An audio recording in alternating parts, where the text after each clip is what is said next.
Puji Tuhan. Selamat pagi semuanya, salam. Selamat pagi semuanya, salam. Ya, pagi ini kita mengucap syukur karena kebaikan, kecintaan Tuhan dalam kehidupan kita. Berapa banyak kita boleh diberkati oleh Tuhan. Berapa banyak kita boleh mengalami kasih Tuhan. Seperti minggu lalu saya katakan, bahwa kalau kita menyembah Tuhan, beri yang terbaik.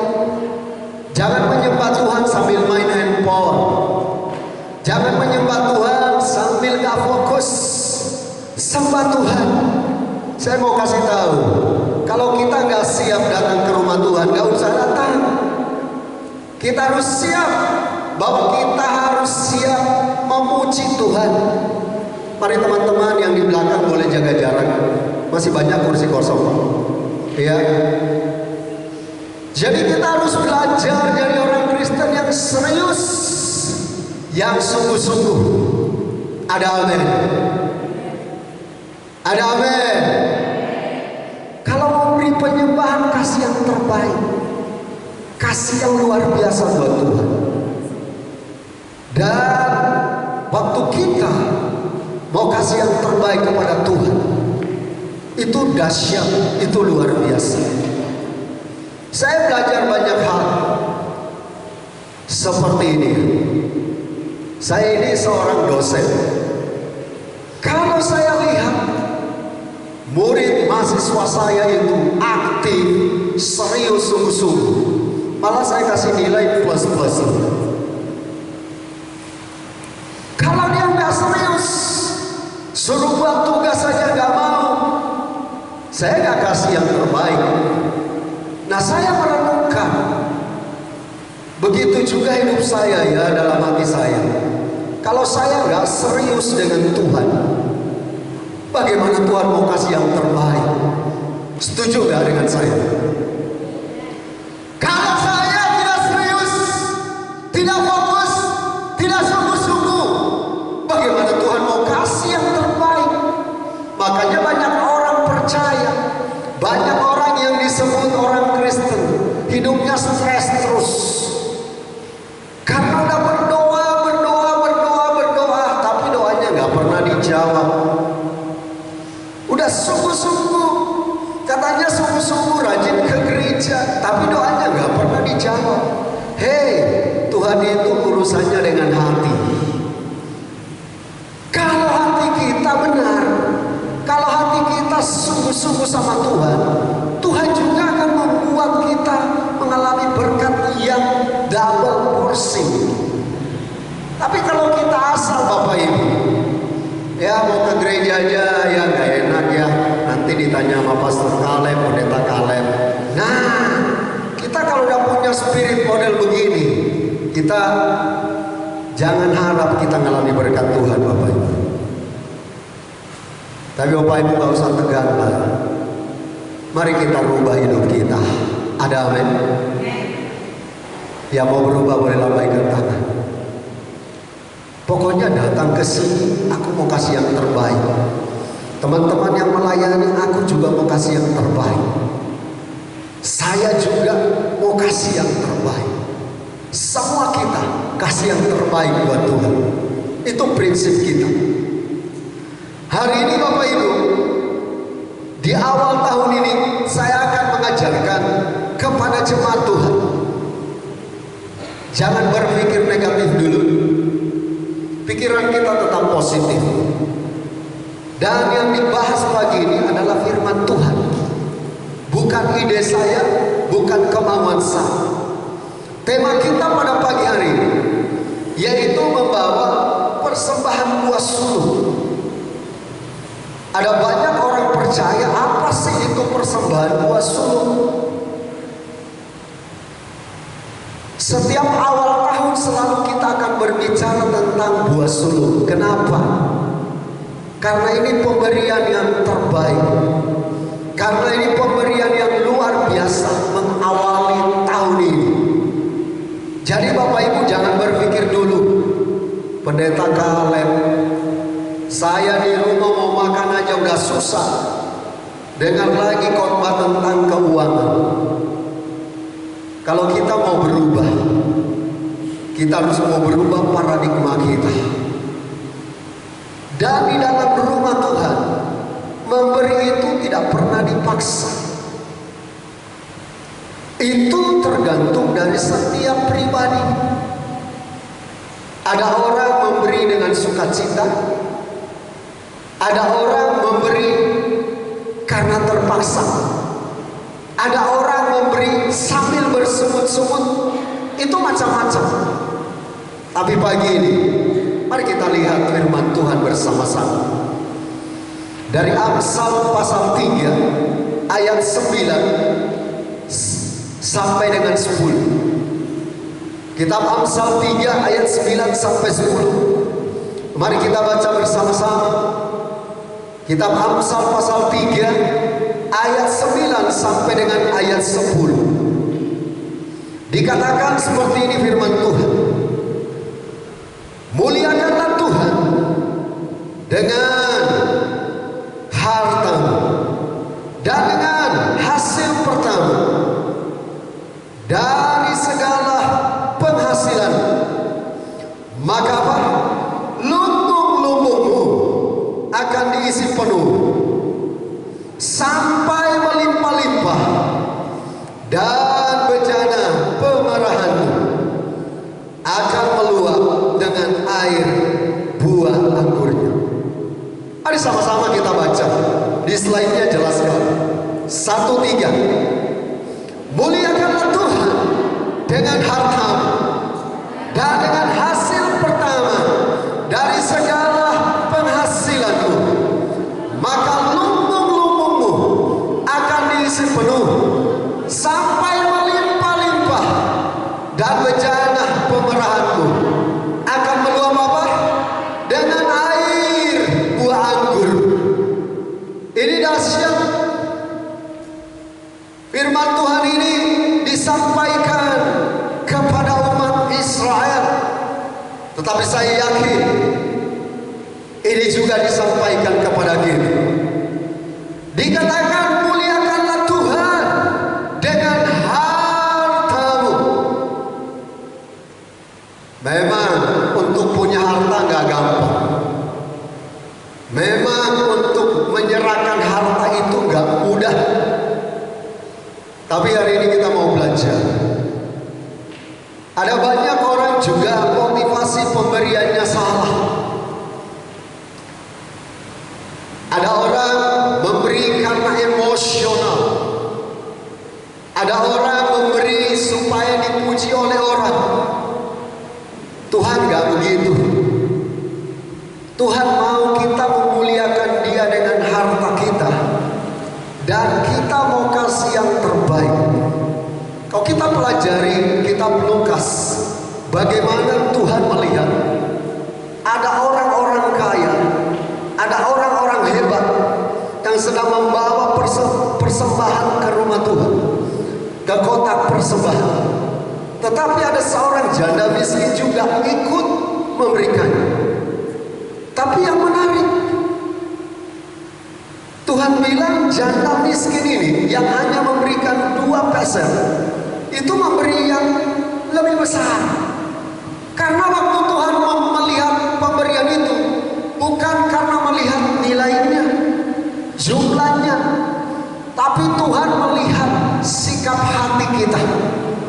Jadi memberi ini sikap hati. Saya mau kasih tahu Bapak Ibu, termasuk orang-orang percaya, kalau memberi itu jangan sambil sungut-sungut. Atau kita memberi juga, tapi kita ngomong sama orang. Kok di gereja ngomong duit terus ya? Nah itu udah gak bagus. Hari ini kita melihat firman Tuhan. Ini bukan karangan saya, tapi firman Tuhan jelaskan. Dikatakan muliakanlah Tuhan dengan hartamu dan dengan hasil pertama dari segala penghasilan, maka lumbung-lumbungmu akan diisi penuh sampai melimpah-limpah, dan bejana pemerahanmu akan meluap dengan air anggurnya. Orang Israel zaman dulu, mereka nggak ada yang namanya pekerjaan yang lain. Pekerjaannya yang pertama, mereka bergerak di pertanian. Yang kedua, mereka bergerak sebagai orang-orang yang memelihara ternak, jadi di peternakan. Nah, ini pekerjaan mereka yang paling unggul. Nah, Tuhan ingatkan orang Israel ini supaya mereka hidup nggak pelit. Tuhan itu, Bapak Ibu, Tuhan itu nggak butuh uang kita. Tuhan nggak butuh hasil pangan kita. Tuhan nggak butuh dolar kita. Tuhan nggak butuh apa-apa dari kita. Tapi yang Tuhan mau lihat adalah sikap hati.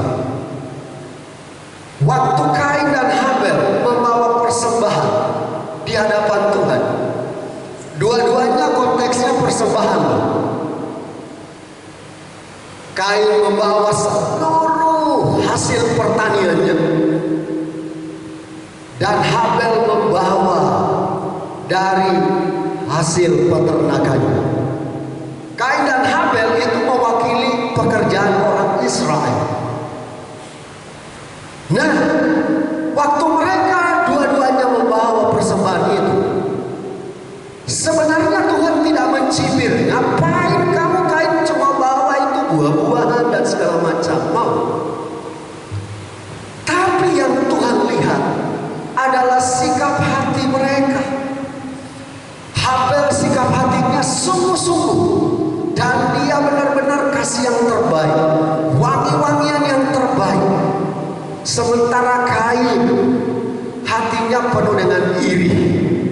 Jadi menarik Bapak Ibu, waktu kita ini memberi, apapun yang kita beri, tenaga kita, pemikiran kita, seluruh hal-hal yang kita kerjakan, bahkan keuangan kita, waktu kita berikan untuk pekerjaan Tuhan, sikap hatinya harus benar dulu. Ada apa? Kasih tahu kiri kanan, sikap hati kita harus benar. Ini yang hebat. Dan hari ini kita akan belajar berkat apa sih yang kita akan terima pada saat kita memberi persembahan buah sulh. Ini pertanyaannya. Mungkin ada jemaat, mungkin ada orang percaya berkata, berkat apa sih Pendeta Kaleb yang saya akan terima kalau saya membawa persembahan buah sulh dengan sungguh-sungguh? Yang pertama, mari kita lihat sama-sama. Dari Amsal 3 ayat 10 dikatakan, maka lumbung-lumbungmu akan diisi penuh sampai melimpah-limpah, dan bejana pemerahanmu akan meluap dengan air buah anggurnya. Berkat yang pertama yang akan kita terima Bapak Ibu, waktu kita membawa persembahan buah sulh dengan sikap hati yang benar, yaitu berkat kelimpahan. Katakan kelimpahan. Berapa banyak sudah merasa berlimpah? Yang sudah merasa berlimpah, lambaikan tangan. Nggak ada tangan yang diangkat. Berapa banyak belum berlimpah? Lambaikan tangan. Ini ditanya yang berlimpah, nggak angkat tangan. Ditanya belum berlimpah, nggak angkat tangan. Berapa banyak di tengah-tengah berlimpah, antara tidak dan iya? Atau gini saja, berapa banyak pengen hidupnya berkelimpahan? Nah, ini senang semua. Aku mau deh, Pendeta Kaleb mau berlimpah. Bapak Ibu jangan langsung berpikir kalau bicara kelimpahan itu langsung duitnya berkoper-koper. Kemarin ada orang yang tawarin saya, kirim data-data saya. Dia ini orang Amerika, seorang tentara Amerika, dan dia tugas di Afghanistan sebagai tugas untuk keamanan. Dia tawarin saya, ya, dia tawarkan supaya data saya, nama, email, WA,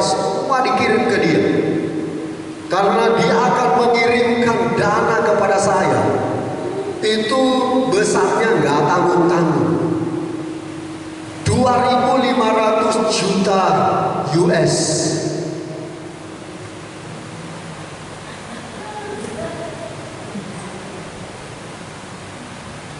Tapi kemarin saya sudah ngobrol sama Pak Octavian. Saya juga nggak semudah itu. Saya berdoa jangan sampai data saya dipakai untuk teroris atau dipakai untuk penipuan di mana-mana. Nanti namanya nggak harum. Saya cuma berpikir kalau Tuhan mau berkati model begitu, itu langsung. Tapi kalau saya langsung diberkati model begitu, hari ini saya nggak berdiri di sini. Mungkin lagi liburan di luar negeri. Atau kalau saya diberkati seperti itu, mungkin udah pingsan atau udah meninggal dunia kaget. 2.500 juta US. Kaliin aja Pak dengan rupiah. Itu mengerikan. Dunia itu menawarkan apa saja. Tapi ada satu yang saya pelajari. Waktu saya pergi ke Yayasan Tunas Harapan di Semarang. Tunas Raja Wali, bukan Tunas Harapan, Tunas Raja Wali di Semarang. Ada satu yang saya pelajari, bahwa pemberian itu harus dimulai dari semampunya kita. Ada amin. Jadi kalau pagi ini sekalipun janji Tuhan berkata bahwa Tuhan akan memberikan berlimpah-limpah, jangan pulang dari sini 6 Juli langsung ambil sertifikat rumah, langsung ke rumah pendeta Kaleb. Ini Pak Pendeta, saya persembahkan rumah saya untuk pekerjaan Tuhan. Udah berdoa belum? Atau cuma emosi, habis kasih rumahnya terus tinggalnya di mana? Banyak orang Kristen begitu, memberinya emosi. Ada yang langsung beri kunci mobil, pulang jalan kaki, ribut sama istri. Itu pemberian emosional. Makanya saya selalu ajari jemaat dan orang percaya, kalau memberi itu kalau udah punya istri, komunikasi sama istri. Tahun ini kita kasih buah sulung berapa ya?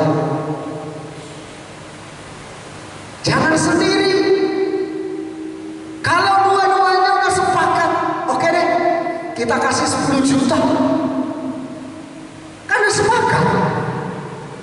Dan orang yang sepakat, orang yang satu hati, itu berkatnya luar biasa. Nah, orang percaya itu tipenya begitu.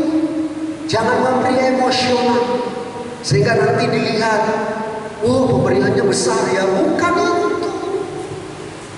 Tuhan mau kita memberi dengan segenap hati kita. 10 juta dengan 100.000 itu jauhnya bagaikan langit dan bumi. Tetapi pemberian yang benar-benar dari hati itu, kalau hanya 100.000 kita berikan dengan sungguh-sungguh, itu nilainya lebih daripada 10 juta. Ada amin Bapak Ibu. Jadi kalau memberi itu jangan emosi, amin. Kalau orang percaya kembaliin perpuluhan itu bukan emosi, itu memang wajib militer. Itu udah aturan dari Tuhan. Ada seorang bapak, saya tanya, Pak, seandainya saya Tuhan, saya tanya Bapak, kalau saya berkati Bapak, terus saya suruh lagi Bapak mengembalikan ke rumah Tuhan 90%, kira-kira Bapak sanggup enggak? Jadi 10% buat dia dan keluarga, 90% dibawa ke rumah Tuhan. Kata bapak ini, mana bisa Pak Pendeta Kaleb. Pertanyaan kedua Pak, kalau saya suruh, saya udah berkati Bapak, karena saya ini misalnya sebagai Tuhan, udah berkati Bapak, terus Bapak saya minta 50% Bapak kelola. Bisa nggak? Ya masih berat lah Pak Pendeta Kaleb. Pak, ini terakhir Pak. Bapak kelola 90, yang 10% bawa ke rumah Tuhan. Ini Bapak masih diam juga. Memang ada orang-orang yang udah ditakdirkan pelit dan gak mau diberkati Tuhan. Di balik 90 gak mau, di balik 10% gak mau juga. Maunya apa? Betul gak? Jadi maunya apa? Mau zero? Mau datang sama Tuhan? No. Makanya banyak orang, aduh kok hidup susah terus ya. Yang buat kita susah Tuhan atau kita? Halo? Yang membuat kita susah Tuhan atau kita? Kita dapat 5 juta aja langsung dihabisin sendiri. Lupa 500.000 bawa ke rumah Tuhan. Kasih yang the best. Tulis di sana, persepuluhan keluarga ini mohon didoakan, usaha saya, rumah tangga saya diberkati Tuhan. Kalau yang hitung persembahan, pendetanya lupa doain. Ingat Yohanes pasal 17, Tuhan selalu berdoa buat kita. Kita diberkati 2 juta aja lupa. Makanya hidupnya susah terus juga. Hidupnya muter-muter. Kok Pendeta Kaleb menghakimi pagi ini? Ya firman Tuhan mengajarkan begitu kok. Saya tidak rubah. Mau tahun 2021 kita disiplin semua. Yang disiplin lambaikan tangan. Dapat hasil dari pelayanan 50.000, sisihin 5.000 tuh. Masuk amplop. Sebulan 5 kali pelayanan kali 5.000. 25.000 bawa persepuluhanmu. Latihan dari sejak kecil. Sejak penghasilan kecil itu udah mulai latihan. Kalau kita nggak terbiasa dari yang kecil, bagaimana yang mau besar? Nah begini bicara buah sulung. Orang Israel itu selalu di awal tahun itu mereka kasih yang terbaik. Pulang dari tempat ini, belajar kasih yang terbaik buat Tuhan. Ya saya ingat waktu selesai menikah, kemudian kita punya program supaya punya anak. Kita ke dokter yang terbaik di Jakarta, diperiksa semua, yang problem Pendeta Kaleb dan segala macam. Dokter berkata nggak mungkin deh mau punya anak. Saya pulang dari situ tidak sakit hati, tapi saya berkata kepada istri saya, begini, itu tahun-tahun itu bayar dokternya itu hampir 500.000. Saya katakan begini saja, kita tidak perlu ke dokter, tapi mulai sekarang setiap bulan kita kumpulkan berkat ini, kita masukkan di amplop, anggaplah kita ke dokter, kemudian kita bawa ke rumah Tuhan. Saya ingat waktu itu 2,5 juta mungkin terkumpul atau 3 jutaan, saya lupa. Tapi kita bawa ke rumah Tuhan sebagai buah sulung, dan kita nggak kembali lagi ke dokter. Dan Tuhan kasih mujizat. Michelle Aksa dan Michael Jose lahir. Tapi bukan berarti kita mau nyogok Tuhan. Tuhan mana bisa disogok Bapak Ibu. Tapi kita kasih persembahan yang terbaik buat sulung. Ke gereja waktu itu kami melayani, dan itu terjadi. Jadi kita ini kalau memberi sesuatu itu benar-benar dasarkan sikap hati yang benar, sikap hati yang luar biasa. Jangan terpaksa, jangan dikombain seperti ini pulang-pulang tersinggung. Pulang-pulang nilainya kok Pendeta Kaleb khotbahnya selalu menyinggung orang. Ya kalau kita tersinggung berarti kita belum melakukan firman Tuhan. Itu aja sih sebenarnya. Ada amin. Bapak Ibu lihatnya saya kok kayak marah semua nih. Kayak kesel semua nih. Nilai kita, sikap hati kita. Alkitab mengatakan maka lumbung-lumbungmu akan diisi penuh berlimpah. Wih, waktu saya renungkan berlimpah ya. Wih, belum sampai ke sana nih. Kalau berlimpah itu, saya pernah mendengar satu cerita ada di Sumatera Utara. Itu ada satu, raja judi. Itu ada yang cerita, itu di rumahnya uang di mana-mana. Itu uang itu punya kamar kaca. Itu luar biasa. Sampai ada seorang istri dokter tanya kepada saya, Pak Pendeta Kaleb, waktu saya masih di Medan, boleh nggak kasih perpuluhan dari hasil judi? Wow, itu pertanyaan yang mematikan. Kalau Bapak Ibu gimana? Boleh nggak?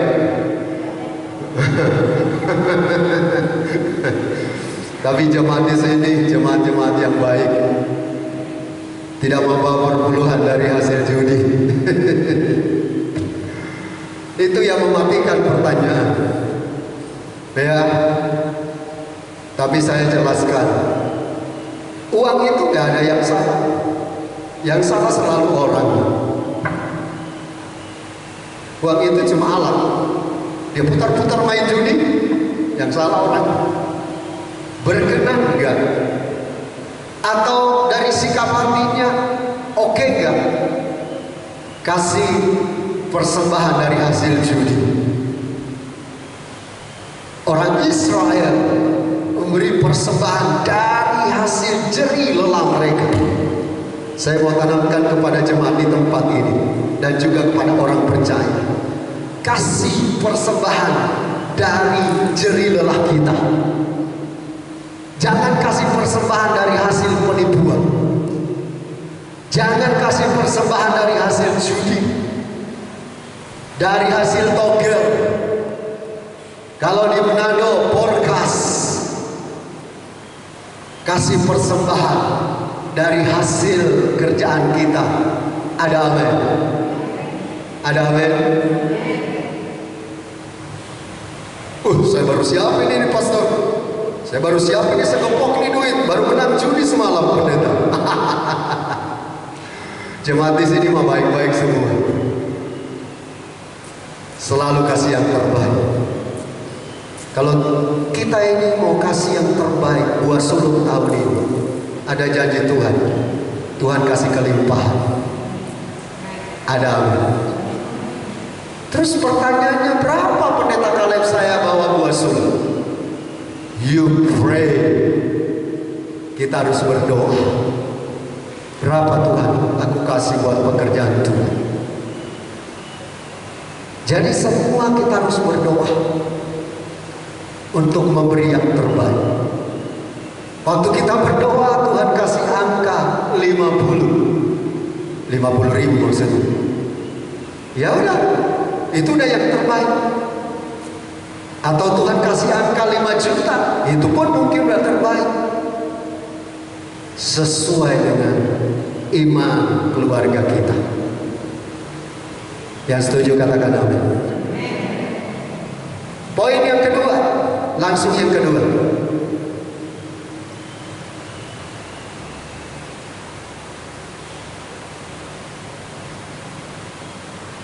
Nah, yang kedua, kalau kita bawa buah sulung, apa sih berkat yang kita dapat? Amsal 3 ayat 10, maka lumbung-lumbungmu akan diisi penuh sampai melimpah-limpah, dan bencana pemerahan akan meluap dengan air buah anggurnya. Yang kedua, bencana pemerahan kita meluap dengan air anggur. Apa maksudnya? Pemerahan kita penuh dengan buah anggur. Nah, orang Israel itu dulu mereka kalau memanen anggur. Nah, slide berikutnya itu ada wadah. Nah, ini bejana. Itu selalu mereka akan peras di sana anggur. Waktu mereka memeras anggur, yang mereka udah kira-kira takarannya nggak bakal meluap, tapi karena diberkati Tuhan, itu sampai tumpah-tumpah keluar. Saya memberitahukan, waktu kita memberi dengan sungguh-sungguh. Slide berikutnya ada penjelasan yang bagus sekali. Nah, janji Tuhan yang akan terjadi kepada kita. Yang pertama, Tuhan siap mencurahkan sukacita bagi keluarga kita. Waktu keluarga kita sepakat kasih persembahan yang terbaik, kira-kira ada sukacita nggak? Pasti Bapak Ibu. Tapi kalau istrinya nggak setuju, kita maksa, nggak sukacita Bapak Ibu. Makanya saya kalau melakukan sesuatu selalu komunikasi dengan istri saya. Bahkan saya selalu suruh dia, kalau dia reaksinya kurang enak, ya udah saya stop. Kenapa? Supaya kita memberi ini penuh sukacita. Kasih tahu kiri kanan, kalau memberi itu sukacita. Ada amin?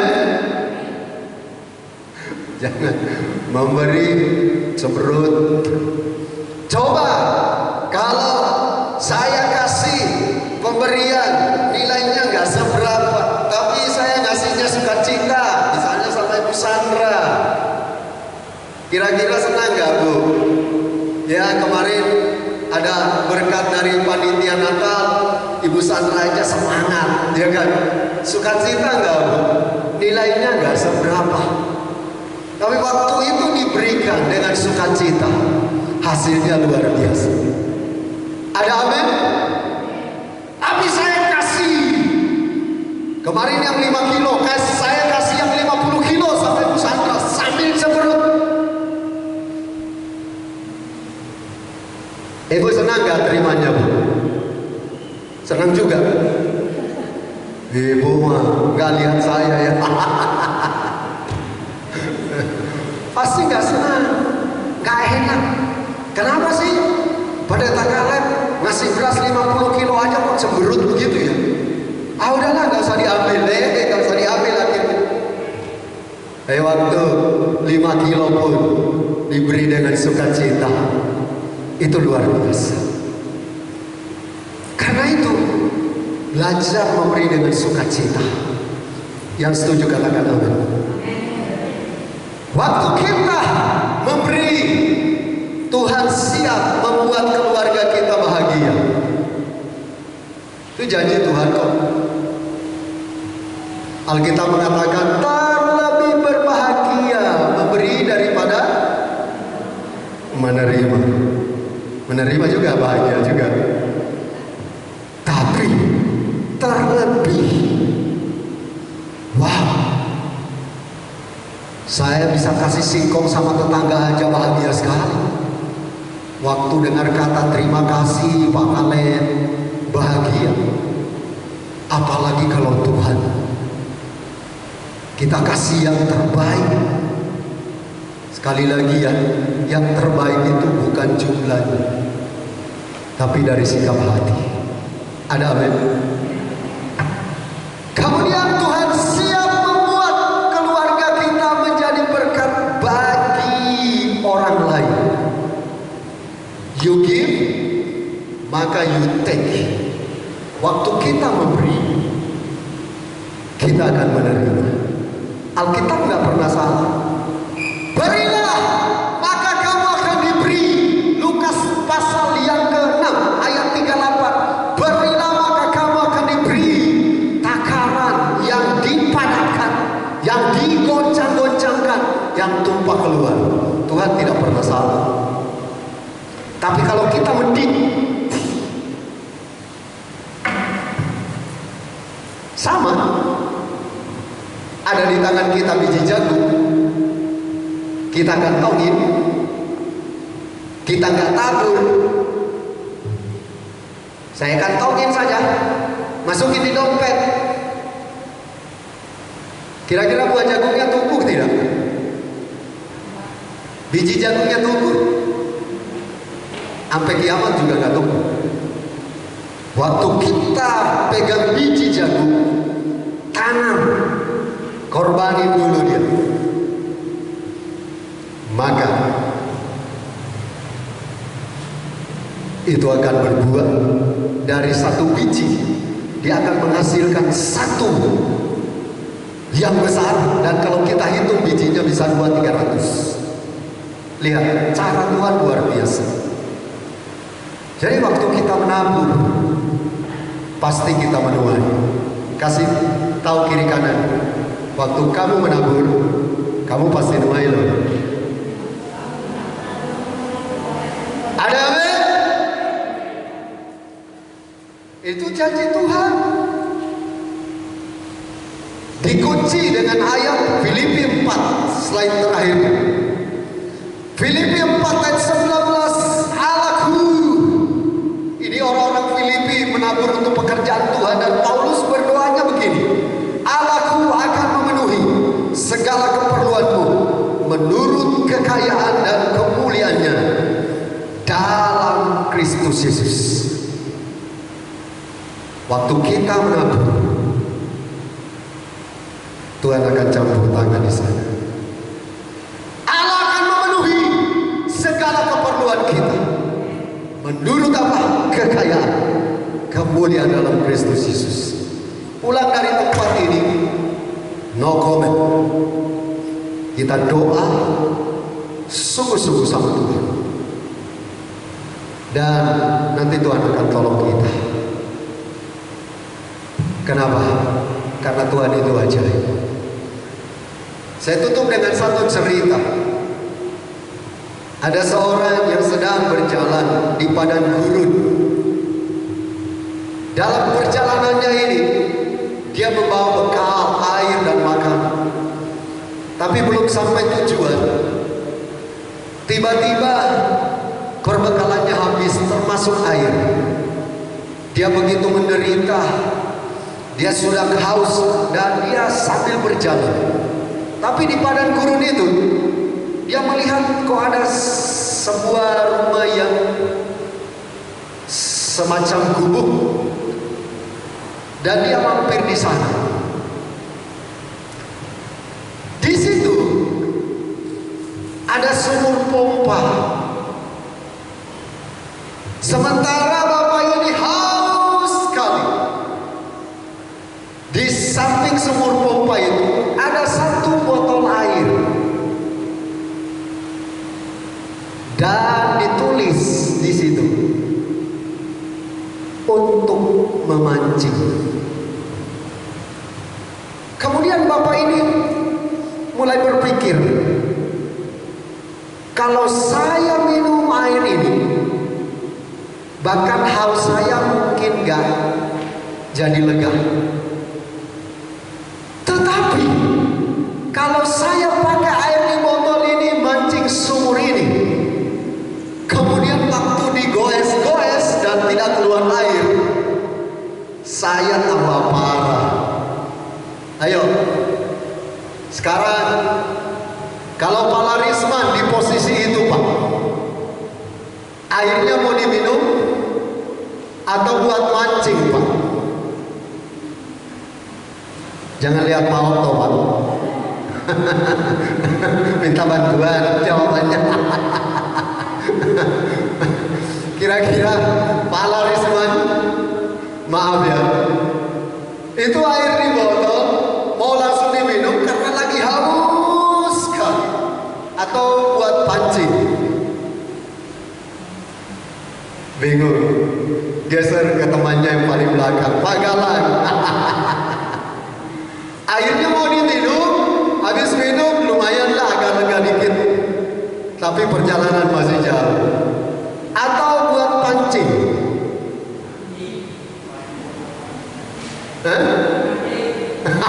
Opa bilang buat pancing, jadi opa udah siap mati nih. Tapi luar biasa, itu keputusan. Ya, seringkali dalam keuangan kita itu kita harus membuat keputusan. Mau nggak dipersembahkan untuk Tuhan atau dipakai buat beli yang lain. Dan menurut cerita itu, akhirnya dia ambil keputusan. Dia pakailah air itu untuk mancing. Opa itu betul. Dia pancing sambil deg-degan keluar air atau enggak ya kan? Karena sebelum dipancing dia coba goes-goes gak ada keluar air. Jadi dia pakai pancing, air di botol habis.